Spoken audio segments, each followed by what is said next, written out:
51 क मूलभूत कर्तव्य कलम 81 लोकसभेची रचना कलम 45 10 वर्षांखाली बालकांची जन्म इकडून वेगळं लिहिते इकडून वेगळं उत्तर देते तिसऱ्या गोष्टीचा वापर करते my god she is using her brain sir. कलम 48 अनन्या तू ग्रेट आहेस बाळा. कृषी व पशुवैद्यक हे बघा आता इकडे बघा वेगवेगळं चाललंय आता उठून तुमच्या लक्षात येईल Same. वेगवेगळं.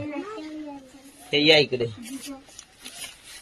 आता ही लिहिते ही मराठी आणि इकडे मिरर मध्ये लिहिते तेच तिकडून मराठी आहे, इकडून मिरर मध्ये आहे. तिकडे 2 उदाहरणं वेगळे चाललेत गणिताचे ऍट अ टाइम एका वेळेला. विलक्षण आहे सर. तुम्ही हे दोन पाढे खूप लिहितो. एफर्ट्स घेताय या मुलांवर गावित सर. असं आणि कंपल्सरी येतं एका पेज वरती लिहायला. हे बघा असं असं सगळे